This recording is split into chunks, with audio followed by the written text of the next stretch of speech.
Hello everyone, I am Jaishankar Tiwari, a part of the आरंभ classes. अभी तक हमने एक्सरसाइज 3.1 को पूरा कंप्लीट किया था प्रीवियस वीडियो में, और 3.2 को स्टार्ट करने से पहले उसके बेसिक कॉन्सेप्ट को जरा हम पढ़ते हैं। 3.2 के बेसिक कॉन्सेप्ट को मैं दो पार्ट्स के अंदर आपको एक्सप्लेन करने वाला हूं, यानी ऑपरेशन ऑन द मैट्रिक्स ही हमें पढ़ना है। लेकिन ऑपरेशन ऑन द मैट्रिक्स के अंदर मैंने दो पार्ट्स डिवाइड किए, ठीक है। पहले पार्ट के अंदर हम क्या पढ़ेंगे, addition of the matrix, difference of the matrix और multiplication of the matrix by the scalar. और दूसरे पार्ट के अंदर हम बेसिकली दो मैट्रिक्स का मल्टीप्लीकेशन पढ़ेंगे, ठीक है। पहले अब ये तीन टॉपिक्स कंप्लीट करते हैं, फिर मैं फोर्थ वाला उसके बाद लेके आऊंगा, है ना। चलो स्टार्ट करते हैं ना, आगे चलता हूं। सबसे पहले हमें ऑपरेशन ऑन द मैट्रिक्स के अंदर हमारे पास आता है एडिशन। एडिशन का मतलब क्या हो गया कि अगर हमारे पास दो मैट्रिक्स दे के रखे हुए हैं तो हम उनका एडिशन कैसे करेंगे, हमें ये देखना है। साथ में डिफरेंस ऑफ द मैट्रिक्स, यानी अगर हमारे पास दो मैट्रिक्स दे के रखे तो उनका डिफरेंस कैसे निकालेंगे, ठीक है। सबसे पहले एडिशन ऑफ द मैट्रिक्स या फिर डिफरेंस ऑफ द मैट्रिक्स करने से पहले हमें एक चीज समझना पड़ेगा कि हम सभी मैट्रिसेस का एडिशन या सब्ट्रैक्शन नहीं कर देते, ठीक है। हम सिर्फ और सिर्फ उन्हीं मैट्रिसेस का एडिशन या फिर सब्ट्रैक्शन पॉसिबल होता है जिनका ऑर्डर एग्जैक्टली सेम। इसका मतलब क्या कि अगर मुझे किसी भी दो मैट्रिक्स ए प्लस में बी को करना है तो ए का जो मेरे पास ऑर्डर अगर मेरे पास m बाय n दे के रखा हुआ है तो बी का ऑर्डर भी exactly same m by n होना चाहिए। ये दोनों के दोनों इक्वल होना चाहिए। यानी कि यहां पर डिफरेंस के अंदर भी अगर मैं a माइनस में b करता हूं तो मैं ऐसा बोल सकता हूं कि जो मेरे पास ऑर्डर ऑफ a है वो इक्वल होना चाहिए ऑर्डर ऑफ b के। ये मेरे पास एक कंडीशन रहती है। अगर इस कंडीशन को सेटिस्फाई हम नहीं कर पा रहे हैं तो डेफिनेटली वो एडिशन या फिर सब्ट्रैक्शन नहीं होगा। ये सबसे पहले अभी दिमाग के अंदर डाल, ठीक है। यानी कि अगर मैं बोलूं कि एक मेरे पास एक मैट्रिक्स देता हूं, इस मैट्रिक्स के अंदर मैं बोलता हूं 2 3 5 और मैं बोलता हूं 6 5 और 4। फिर मैं एक और मैट्रिक्स देता हूं बी, इसके अंदर मैंने बोला कि 2 3, फिर मैंने बोला -1 4, ये दूसरा मैट्रिक्स दे दिया। एक मैं सी मैट्रिक्स देता हूं जिसके अंदर लिखता हूं मैं 0 1 माइनस में 4 और 2। और यहाँ पे मैं अलग अलग क्वेश्चन पूछता हूँ। क्वेश्चन क्या पूछता हूँ, क्या अगर मैं a प्लस में b करूंगा तो पॉसिबल होगा? आंसर है नहीं, a प्लस में भी पॉसिबल नहीं होगा। रीजन इसका क्या है, a का ऑर्डर जो है वो a का ऑर्डर हमारे पास क्या देके रखा हुआ है, ध्यान से जरा देखो। तो a का ऑर्डर मुझे पता चलेगा कि ये 2/3 का है, यानी कि इसके अंदर दो रो है और टोटल 3 कॉलम। वैसे ही बी का ऑर्डर क्या है, तो ये है मेरे पास 2/2 का। सी का ऑर्डर क्या है, तो ये मेरे पास है 2/2 का। तो जहां पर मेरे पास ऑर्डर सेम होगा वही मैट्रिक्स मैट्रिक्स का एडिशन या फिर सब्ट्रैक्शन पॉसिबल हो पाएगा, बाकियों का नहीं होगा। चलो और क्वेश्चन पूछते हैं, क्या मैं ए प्लस में सी कर सकता हूं क्या? नहीं, ए प्लस में सी भी पॉसिबल नहीं होगा। ए प्लस में सी पॉसिबल क्यों नहीं होगा, जरा मुझे बताओ। ए प्लस में सी पॉसिबल इसलिए नहीं होगा क्योंकि यहाँ पे 2/3 का मैट्रिक्स है और यहाँ पे 2/2 का मैट्रिक्स है, यानी ए प्लस में सी तुम्हारे एनसीईआरटी बुक के अंदर देख के रखा हुआ है नॉट डिफाइन। मतलब हम इन सारे के सारे मैट्रिक्सेस को डिफाइन ही नहीं कर सकते हैं। चलो एक और क्वेश्चन, क्या बी प्लस में सी पॉसिबल होगा? हाँ डेफिनेटली ये पॉसिबल होगा। अब मैं बताता हूँ एडिशन करते कैसे, ठीक है। सुन यहाँ से, मैंने क्या बोला, क्या ये b प्लस में c पॉसिबल होगा? तो सबसे पहले मैंने ऑर्डर चेक किया और इन दोनों के ऑर्डर क्या दिख रहे हैं मुझे, बिल्कुल सेम दिख रहे हैं। अब अगर मुझे ऐड करना है तो सबसे पहले मैं मैट्रिसेस लिखूंगा। क्या हो गया मेरे पास, 2 3 -1 4 प्लस सी हमारे पास मैट्रिक्स क्या देके रखा हो, तो ये देके रखा हो 0 1 -4 और 2। अब मुझे जब ऐड करना है तो याद रखना इनके करस्पॉन्डिंग एलिमेंट्स ही ऐड होते हैं। करस्पॉन्डिंग एलिमेंट्स कौन कौन से होगा, यानी कि जो A11 पे बैठा हुआ है वो A11 से ही ऐड होगा, A22 पे जो बैठा हुआ A22 से ऐड होगा, यानी कि 2 का एडिशन 0 के साथ होगा, 3 का एडिशन 1 के साथ होगा, -1 का एडिशन -4 के साथ और 4 का एडिशन 2 के साथ होगा। जब मैं यहाँ पे ऐड करूंगा तो एक मैट्रिक्स बन जाएगा और ये वाला मैट्रिक्स भी 2/2 का ही होने वाला है, ये ध्यान रखना है ना। ये बहुत इंपॉर्टेंट है कि दो मैट्रिक्स को एडिशन करें फिर सब्ट्रैक्शन करें, उनके ऑर्डर क्या होने चाहिए, सेम होने चाहिए। और जब मैं सॉल्व करके उसका आंसर निकालूंगा तो उसका आंसर का जो ऑर्डर होगा वो भी सेम ही रहेगा, बोले तो 2/2 का। इतनी बात आई समझ में? तो मैं यहाँ पे क्या लिखूंगा, मैं लिखूंगा 2 + 0, फिर क्या हो जाएगा 3 + 1, फिर क्या होगा -1 और फिर प्लस -4 करूंगा तो आंसर -4 आएगा। प्लस इंटू माइनस क्या होता है, माइनस। अभी चलता रहा, इधर क्या हो जाएगा, इधर हो जाएगा मेरे पास 4 + में 2, यानी कि जब मैं फाइनल आंसर निकालूंगा तो मेरे पास फाइनल आंसर क्या आ जाएगा, तो फाइनल आंसर आ जाएगा 2। 3 और 1 कितना हो गया मेरे पास 4, -1 -4 कितना हो गया -5, 4 और 2 कितना हो गया मेरे पास 6। ये मेरे पास हो गया आंसर किसका, एडिशन का। लेकिन अगर सेम क्वेश्चन में तुमसे पूछता हूं कि इसका सब्ट्रैक्शन भी कर दो, बोले तो डिफरेंस निकालने का, ठीक है। तो डिफरेंस निकालने के लिए हम क्या करेंगे, देखो ध्यान से। तो मैं बोलूंगा किसका डिफरेंस निकालना है, b माइनस में c। अगर मैं करूंगा तो आंसर मेरे पास क्या आ जाएगा, सेम टू सेम करना है करस्पॉन्डिंग एलिमेंट्स का। तो मैंने यहाँ पे क्या बोला कि 2 माइनस क्या हो जाएगा 0। देखो ध्यान से, दिखा था 2 माइनस 0, डायरेक्ट कर रहा हूँ थोड़ा सा ना। आगे 3 माइनस में 1, ये हो गया मेरे पास 3 माइनस में 1, फिर क्या हो जाएगा -1, फिर माइनस करूंगा और -4 आएगा तो ये +4 हो जाएगा। और वैसे ही यहाँ पे क्या हो जाएगा 4 माइनस में 2, यानी फाइनल जब मैं आंसर निकालूंगा तो क्या आ जाएगा 2, इधर भी कितना आ गया 2, इधर बताओ 3 और इधर कितना आ गया 2। ये मेरे पास फाइनल आंसर हो गया। अगर मुझे डिफरेंस निकालना है तो कुछ नहीं करना है, ये जो प्लस का साइन है उसकी जगह क्या लग जाएगा माइनस का साइन। ये होता है एडिशन ऑफ द मैट्रिक्स और डिफरेंस ऑफ द मैट्रिक्स।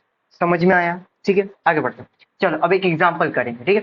यही तुम्हारे बुक का मैंने एग्जाम्पल लेके रखा। अब क्या करूंगा, कॉन्सेप्ट समझाते समझाते ही उसके एग्जाम्पल्स को भी मैं कंप्लीट करवा दूंगा, ठीक है। चलो देखो, तो यहाँ पे क्या देके रखा हुआ है, एग्जाम्पल नंबर 6 के अंदर गिवन ए, हमारे पास एक मैट्रिक्स और यहाँ पे बी मैट्रिक्स है और हमें फाइंड आउट करना है ए प्लस में बी। ए प्लस में बी फाइंड आउट करने से पहले हम ये चेक करेंगे क्या इनका ऑर्डर सेम है कि नहीं। तो यहाँ पे जब मैं ऑर्डर देखूंगा तो ये ऑर्डर भी 2/3 का है और ये ऑर्डर भी क्या है 2/3 का। चलो ऐड करते हैं। सबसे पहले मैं यहाँ पे लिखता हूँ कितना हो जाएगा √3 1 -1, इधर कितना हो जाएगा 2 3 0, ये मैंने क्लोज कर दिया। बीच में प्लस, इधर कितना हो जाएगा 2 √5, इधर 1 -2 3 1/2 और ऐड करना स्टार्ट करते हैं। जब भी मैं ऐड करता हूं तो क्या करूंगा, करस्पॉन्डिंग एलिमेंट्स को ही ऐड करूंगा। यानी कि इधर क्या हो जाएगा, पहली वैल्यू √3 प्लस में 2। √3 प्लस में 2 क्यों हुआ, क्योंकि देखो √3 को मैं 2 में ऐड नहीं कर सकता, ये इरेशनल है और एक रैशनल है। चलो आगे बढ़ते हैं। अगला क्या हो जाएगा, अगला हो जाएगा 1 प्लस √5, यही आंसर हो जाएगा, इसके आगे मैं नहीं प्रोसीड करूंगा। -1 यहाँ पे लिखता हूँ -1 प्लस 1, ये ऑटोमेटिक अगली बार में कैंसिल होकर 0 हो जाएगा। इधर कितना हो गया 2 -2, इधर क्या हो गया 3 प्लस 3, उधर क्या हो गया 0 प्लस 1/2 ना। अब जो जो ऐड हो रहा है मैं उसको ऐड कर दूंगा, जो ऐड नहीं होगा मैं उसको एज इट इज छोड़ दूंगा। देखो ध्यान से, जैसे यहाँ पे क्या हो जाएगा √3 प्लस 2, इधर क्या हो जाएगा 1 प्लस √5, इधर क्या हो जाएगा, दोनों कैंसिल हो गए, कैंसिल होकर आंसर कितना आ गया 0। 2 माइनस में 2, ये भी कैंसिल हो, कितना आ गया 0। 3 और 3 कितना हो गया 6 और 0 प्लस 1/2 कितना हो गया 1/2। ठीक है, ये मेरा हो गया फाइनल आंसर। आगे बढ़ते, अब हमारे पास एक टॉपिक आता है स्केलर मल्टीप्लिकेशन। स्केलर मल्टीप्लिकेशन क्या होता है, देखो ध्यान से, टर्म से ही हमें समझ में आ रहा है कि multiplication of a matrix bye scalar, मतलब हमें किसी एक स्केलर वैल्यू से मैट्रिक्स के अंदर मल्टीप्लाई करना। स्केलर वैल्यू का मतलब क्या होता है, किसी भी एक कांस्टेंट वैल्यू से। कांस्टेंट बोले तो क्या हो गया, जैसे एग्जांपल के तौर पे मैं बोल देता हूँ 2 4 -1, ठीक है, ये कांस्टेंट वैल्यू से मल्टीप्लाई करना। तो होता क्या है कि अगर हमारे पास एक मैट्रिक्स दे के रखा हुआ है, मान लेते हैं कि ये मैट्रिक्स है मेरे पास A11 A12 A21 और A22, और इस मैट्रिक्स के अंदर मुझे किसी भी एक कांस्टेंट वैल्यू k से मल्टीप्लाई करना है, तो मैं क्या करूंगा k a इक्वल्स टू, इधर मेरे पास क्या हो जाएगा, इधर ये जो k है ये ध्यान रखना हर एक एलिमेंट के साथ मल्टीप्लाई होता है अगर ये मैट्रिक्स देके रखा हुआ है। यहाँ पे एक और चीज ध्यान रखना, अभी मैंने डिटर्मिनेंट एक्सप्लेन नहीं किया है। जब डिटर्मिनेंट आ जाता है तो हम किसी कांस्टेंट वैल्यू का मल्टीप्लाई या तो किसी रो में करते हैं या तो किसी कॉलम के अंदर करते हैं। फिलहाल यहाँ पे हम ये समझते हैं कि ये जो हमारे पास कांस्टेंट वैल्यू है ये हर एक वैल्यू के साथ मल्टीप्लाई होगा, है ना। मैं बता रहा हूँ अभी, ये A21 ये A22 हो गया, जो क्योंकि मेरे पास बाहर हमारे पास एक k की वैल्यू दे के रखा हो, तो इस k, ये देखो ध्यान से, ये जो हमारे पास k है ये यहाँ पे हर एक वैल्यू के साथ मल्टीप्लाई, इधर भी k आ गया, इधर भी k के साथ मल्टीप्लाई होगा, इधर भी k के साथ मल्टीप्लाई होगा, इधर भी k के साथ मल्टीप्लाई होगा। जैसे एग्जाम्पल के तौर पे अगर मैं तुम्हें ये बोलता हूं कि हमारे पास A एक मैट्रिक्स है जिसके अंदर देके रखा हुआ है 3 4 -2 1 5 एंड 2, और मैंने तुम्हें ये बोल दिया कि तुम्हें ना क्या बोलते हैं 5A फाइंड आउट करना है। 5A का मतलब क्या हो गया कि 5 का मल्टीप्लाई मैं हर एक एलिमेंट के साथ करूंगा, ठीक है। डायरेक्टली मल्टीप्लाई करके लिखते हैं, 5 3 जा इधर कितना आ गया 15, 5 4 जा कितना आ गया 20, 5 2 जा -10, 5 1 जा 5, 5 5 जा 25, 5 2 कितना आ गया मेरे पास 10। ठीक है, तो ये मेरे पास फाइनल आंसर हो गया अगर कभी भी मुझे स्केलर मल्टीप्लिकेशन करने को बोलता है तो। ठीक है, बड़े आ गए। चल, अब उसी के ऊपर हमारे पास ये कंबाइन एक क्वेश्चन आ गया एग्जांपल नंबर 7। ठीक है, एग्जांपल नंबर 7 के अंदर देखते हैं क्या देके रखा हुआ है। ठीक है, देखो हमारे पास एक मैट्रिक्स देके रखा हुआ है, बी एक मैट्रिक्स देके रखा हुआ है और हमें बोला गया कि आपको 2a माइनस में बी फाइंड आउट करना है। मतलब एक कांस्टेंट वैल्यू है 2, उसका मल्टीप्लाई मुझे a के साथ करना है और फिर उसमें से b को क्या करना है, माइनस करना। चलो करते हैं। तो सबसे पहले मैं यहाँ पे क्या लिखता हूँ, 2a माइनस में b। चलो मैंने यहाँ पे लिखा 2 और यहाँ पे लिखूंगा मैं a की वैल्यू। a की वैल्यू क्या है, तो a की वैल्यू है 1 2 3 और फिर क्या है 2 3 और 1, बीच में क्या आएगा माइनस। और यहाँ पे लिखूंगा मैं b की वैल्यू। b की वैल्यू क्या है 3 माइनस 1 3, फिर क्या है माइनस 1 0 और 2। इसको क्लोज करते हैं। तो सबसे पहले तो ये 2 को अंदर मल्टीप्लाई करूंगा, तो अभी जस्ट बता के आया कि ये 2 की वैल्यू हर एक एलिमेंट के साथ मल्टीप्लाई होगा। यानी क्या हो गया 2 1 जा 2, 2 2 जा 4, 2 3 जा 6। यहाँ पे क्या आ जाएगा 4 फिर 6 एंड फिर 2। समझ में आया। माइनस यहाँ पे क्या हो जाएगा, ये हो जाएगा 3 माइनस 1 3 माइनस 1 0 एंड 2। अब क्या करें, अब यहाँ पे माइनस करना, तो माइनस करना हर एक एलिमेंट का माइनस हर एक एलिमेंट के साथ होगा। तो यहाँ पे क्या हो जाएगा 2 माइनस 3, फिर अगली वैल्यू क्या हो जाएगी 4 माइनस, ये देखो ये वाला माइनस इधर पुट किया है और ये माइनस इधर आके क्या हो जाएगा प्लस, यानी प्लस 1 इधर नहीं लेके आ रहा, मतलब माइनस और माइनस क्या हो गया प्लस हो गया। वैसे इधर क्या हो जाएगा, इधर हो जाएगा 6 माइनस 3। आगे बढ़ते हैं, 4 माइनस फिर माइनस 1 है तो क्या हो जाएगा प्लस 1, फिर क्या हो गया 6 माइनस 0, इधर क्या हो जाएगा 2 माइनस 2। ठीक है, चलो अब सॉल्व कर देते हैं इसको। तो 2 माइनस में 3 किया तो कितना आ गया -1, 4 प्लस 1 कितना आ गया 5, 6 माइनस 3 कितना आ गया 3, 4 प्लस में 1 कितना आ गया 5, 6 माइनस में 0 कितना हो गया 6, 2 माइनस 2 कितना हो गया 0 और ये मेरा आ गया फाइनल आंसर। समझ में आया ना। ठीक है, चलो आगे बढ़ो। Example number 8। अब सारे के सारे एग्जाम्पल ही हमारे पास देके रखे हैं, उन्हीं को कंप्लीट करेंगे। चलो देखो एग्जाम्पल नंबर 8 के अंदर क्या देके रखा हुआ है कि एक हमारे पास मैट्रिक्स है A, ये हमारे पास B मैट्रिक्स है, then find the value of the matrix X। हमें एक मैट्रिक्स निकालना है सर दैट एक इक्वेशन देके रखा हुआ है। ठीक है, इक्वेशन देखते हैं। इक्वेशन हमारे पास देके रखा हुआ है 2a प्लस में 3x इक्वल्स टू 5b। तो एक काम करते हैं, सबसे पहले इसी इक्वेशन से x की वैल्यू फाइंड आउट कर लेते हैं, फिर a और b की वैल्यू पुट कर देंगे। चलो तो मैंने यहाँ पे क्या किया 3x को इधर ही रहने दिया, 2a को जब मैं उधर लेके जाऊंगा तो क्या हो गया 5b माइनस में 2a। समझ में आया। ठीक है, फिर ये जो 3a 3 को उधर भेजूंगा तो क्या हो जाएगा डिवाइड में, तो बेसिकली x की वैल्यू हो कितनी गई, x की वैल्यू हो गई 1/3 5b माइनस में 2a। समझो ध्यान से, यानी कि 5 का मल्टीप्लाई b से करना है, फिर 2 का मल्टीप्लाई a से करना है, उन वैल्यूज का डिफरेंस निकालना है, फिर 1/3 को अंदर मल्टीप्लाई करना। इतना प्रोसेस होने वाला है। ठीक है, तो यहां से प्रोसेस हमारा चेंज होता है, तो हम इनका कलर भी चेंज कर लेते हैं। चलो हमने यहाँ पे बोला कि x की वैल्यू कितनी देके रखी हो, तो ये देके रखा 1/3। फिर मैंने यहाँ पे बोला 5 और मैट्रिक्स क्या देके रखो, ये देखो ये एक अलग ब्रैकेट है और अंदर जो लगा रहा हूँ ना ये एक अलग ब्रैकेट आएगा। ठीक है, ध्यान रखना है ना। 5 के अंदर क्या देके रखा हुआ है 8 0 4 -2 3 और 6, ये मैंने क्लोज कर दिया। फिर बीच में क्या आ गया -2 और a की वैल्यू क्या देके रखी हुई है, देके रखी हुई है 2 -2 4 2 फिर -5 एंड 1। इसको भी मैंने क्लोज किया और यहाँ पे भी मेरे पास क्लोज कर दिया। अब बस इसको सॉल्व करना है। ठीक है, चलो लाइन खींच लेते इधर ना। x इक्वल्स टू, मैंने बाहर तो 1/3 लिखा, अंदर कि ये सबसे पहले 5 को मैं अंदर मल्टीप्लाई कर दूंगा। 5 को अंदर मल्टीप्लाई करते हैं कितना आ जाएगा 8 5 जा 40, फिर इधर कितना आ गया 0, 5 4 जा 20 -10, 5 3 जा 15, 6 5 जा 30 और ये मेरे पास एक मैट्रिक्स बन गया। ठीक है, डन। फिर इधर क्या आ गया मेरे पास -2 का मल्टीप्लाई जब मैं अंदर करूंगा तो 2 2 जा 4, इधर कितना आ गया -4, फिर 8 4, फिर 2 का मल्टीप्लाई -10 और इधर कितना आ गया 2। ध्यान रखना -2 को अंदर मल्टीप्लाई नहीं किया है, सिर्फ और सिर्फ 2 को अंदर मल्टीप्लाई किया है। चलो क्लोज करते हैं ना। x equals to 1/3। अब यहाँ पे हमें डिफरेंस निकालना है, जब यहाँ पे मुझे डिफरेंस निकालना है तो क्या माइनस करूंगा, बिल्कुल। तो इधर क्या हो जाएगा, ये हो जाएगा मेरे पास 40 माइनस में 4। अगला क्या हो जाएगा 0 माइनस, और यहाँ पे -4 है तो बेसिकली क्या हो जाएगा +4। अगला 20 माइनस 8, अगला -10 माइनस 4, अगला 15 माइनस, और -10 है तो ये क्या हो जाएगा +10, इधर कितना हो जाएगा 30 माइनस 2। बहुत बड़ी। नाउ x इक्वल्स टू, पहले 1/3, ठीक है, अंदर वाली वैल्यूज फाइंड आउट कर लेते हैं। ठीक है, चलो जब मैं अंदर वाली वैल्यूज फाइंड आउट करने जाऊंगा तो मेरे पास यहाँ पे क्या देख रखा हो, देखो ध्यान से, 40 माइनस में 4 कितना हो गया 36, 0 प्लस में 4 कितना आ गया 4, 20 माइनस 8 कितना आ गया 12, और -10 माइनस 4 कितना आ गया -14, 15 प्लस में 10 ये कितना हो गया 25, और 30 माइनस 2 कितना हो गया 28। फाइनली मैं x की वैल्यू यहाँ पे आंसर के तौर पे लिख दूंगा, कैसे 1/3 को अंदर मल्टीप्लाई करके। तो मैंने बोला x इक्वल्स टू, जब मैं 1/3 को अंदर मल्टीप्लाई करूंगा तो बेसिकली ये 36/3 आएगा, और 3 से मैं कैंसिल करूंगा तो इधर कितना आ जाएगा 12। आगे इधर अगला क्या आ जाएगा 4/3।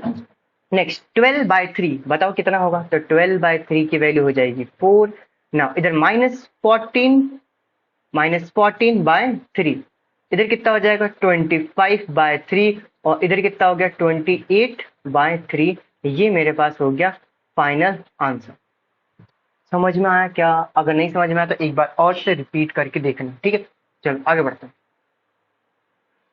एग्जाम्पल नंबर 9 को चलो सॉल्व करते हैं, और एग्जाम्पल नंबर 9 थोड़ा सा अलग हमें देके रखा हुआ है, बट कोई बात नहीं, इसको भी हम सॉल्व कर लेंगे। देखो ध्यान से, हमारे पास x प्लस में y की वैल्यू क्या देके रखी हुई है, x प्लस में y की वैल्यू देके रखी हुई है 5, 2, 0 और 9। डन, इतना समझ में। हमारे पास x माइनस में y की वैल्यू क्या देके रखी हुई है, तो हमारे पास x माइनस में 9 की वैल्यू देके रखी हुई है 3, 6, 0 और -1। राइट हैंड साइड को अगर एक बार भूल जाते हैं तो क्या तुम्हें लेफ्ट हैंड साइड के अंदर, ध्यान से देखो, लेफ्ट हैंड साइड के अंदर कुछ लीनियर इक्वेशन इन 2 वेरिएबल जैसा दिख रहा है?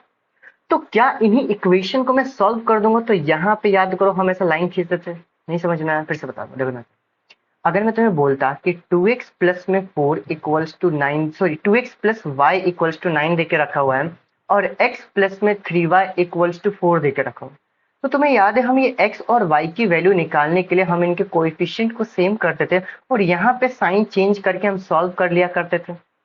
वैसे ही यहाँ पर भी ये कैपिटल X प्लस में कैपिटल Y देके रखा हुआ है, तो यहाँ पर क्योंकि ऑलरेडी कोएफिशिएंट सेम है तो साइन चेंज करके मैं सॉल्व कर लूंगा। यहाँ पर लाइन खींचा, ये प्लस है तो यहाँ पे क्या कर दिया माइनस, ये माइनस तो क्या कर दिया प्लस, और यहाँ पे प्लस है तो क्या कर दिया माइनस।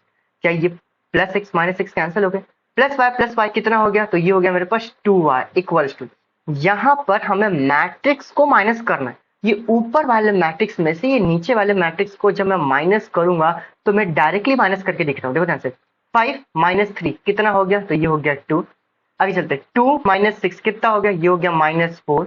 0 में से 0 कितना आ गया 0, और 9 माइनस -1 प्लस 1 हो जाएगा, बोले तो कितना आ गया 10। फिर मैंने बोला कैपिटल Y इक्वल्स टू 1/2, इधर कितना आ गया 2 -4, 0 और 10।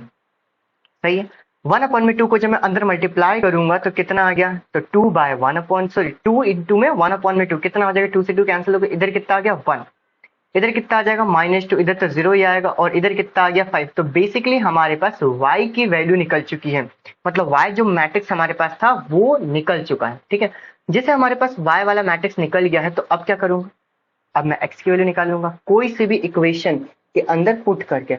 तो मैंने एक इक्वेशन पुट किया x प्लस में y इक्वल्स टू, है ना, क्या ले लिया मैंने, ये ले लिया मैंने 5, 2, 0 और 9। y की वैल्यू क्या है, ये जो y का मैट्रिक्स हमारे पास निकला है, ये बेसिकली जो आंसर, ये उठा के y की जगह पुट करूंगा। ठीक है, देखिए सबसे पहले y को उधर भेजते, तो x इक्वल्स टू, इधर कितना आ गया 5, 2, 0 और 9, फिर माइनस y की वैल्यू पुट करूंगा, x इक्वल्स टू, देखते जाओ 5, 2, 0 और 9, और माइनस y की वैल्यू कितनी है जरा बताओ, तो ये है मेरे पास 1 -2, 1 -2, फिर कितना देख रखा हुआ 0 और 5। ठीक है, अब माइनस करता हूं, तो मैंने बोला x इक्वल्स टू, अब क्या तुम्हें समझ में आएगा कि डायरेक्टली हम मल्टीप्लाई करके लिख देंगे, तो 5 - 1 कितना आ गया 4, 2 -2, तो ये बेसिकली कितना आ जाएगा 4, 0 - 0 कितना आ गया 0, और 9 - 1 ये कितना आ गया 4। तो हमारे पास ये x और y दोनों की वैल्यू निकल चुकी है। समझ में आया? चलो आगे बढ़ते हैं।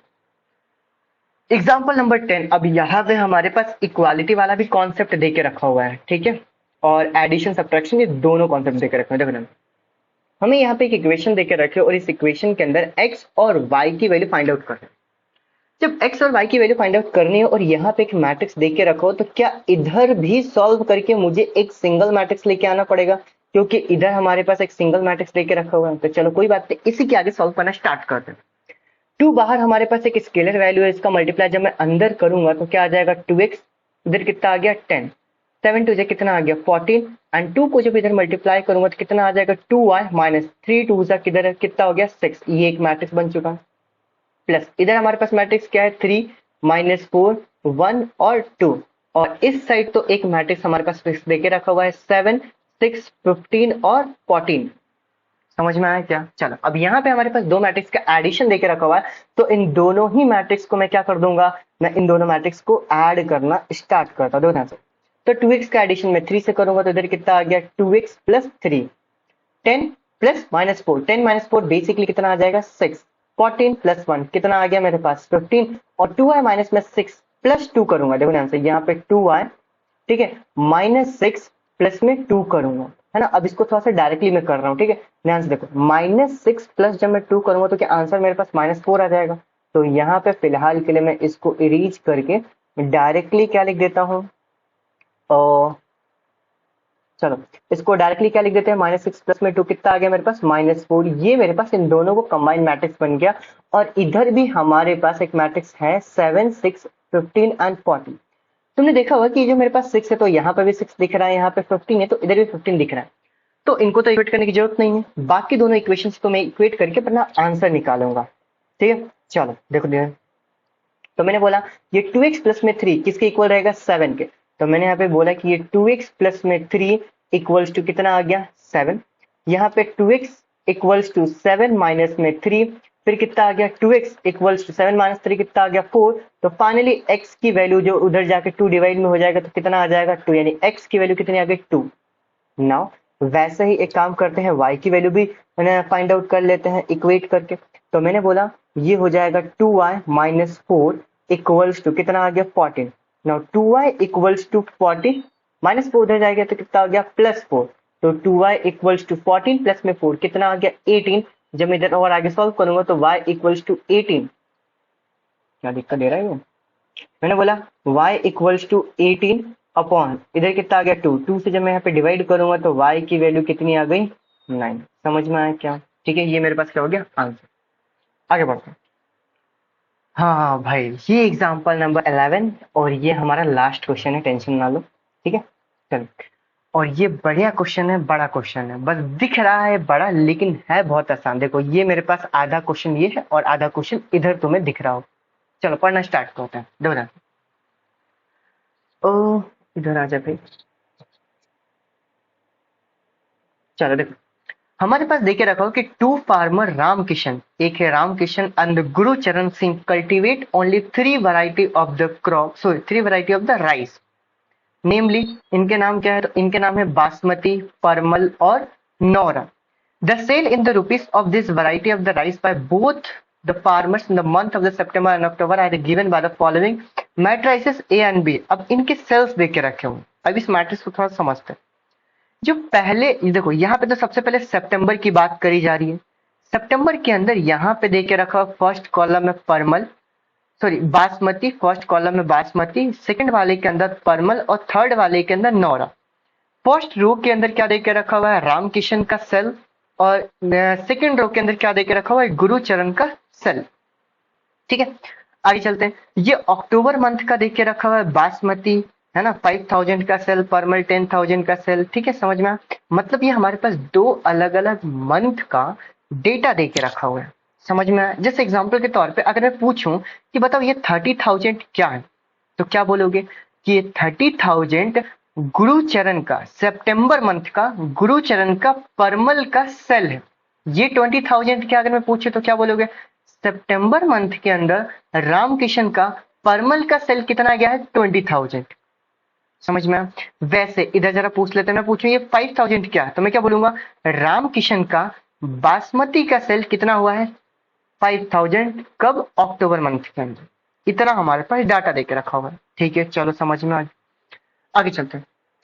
अब हमारे पास यहाँ पे टोटल 3 क्वेश्चन पूछे गए हैं, एक एक करके जरा समझते हैं ना। फर्स्ट क्वेश्चन हम जरा करते हैं। फर्स्ट क्वेश्चन के अंदर हमें क्या देके रखा है? फर्स्ट क्वेश्चन के अंदर ये देके रखा है, find the combined sale in the September and October for each farmer in each variety. यानी कि हमें सितंबर और अक्टूबर के अंदर कितना सेल हुआ है दोनों फार्मर का अलग अलग कैटेगरी के अंदर, हमें वो पता करना। अगर मुझे पता करना है तो क्या मुझे यहाँ पर ए प्लस में बी की वैल्यू को ऐड करना पड़ेगा, मतलब ए मैट्रिक्स को और बी मैट्रिक्स को क्या करना पड़ेगा? ऐड करना पड़ेगा। ठीक है, देखो ध्यान से, हमारे पास ए मैट्रिक्स के अंदर क्या देके रखा हुआ है? तो ए मैट्रिक्स के अंदर यहाँ पे देके रखा हुआ है 10,000, फिर क्या देके रखा हुआ है? फिर देके रखा हुआ है 20,000, फिर क्या है मेरे पास? 30,000। वैसे ही सेकंड वाले रो के अंदर क्या देके रखा हुआ है?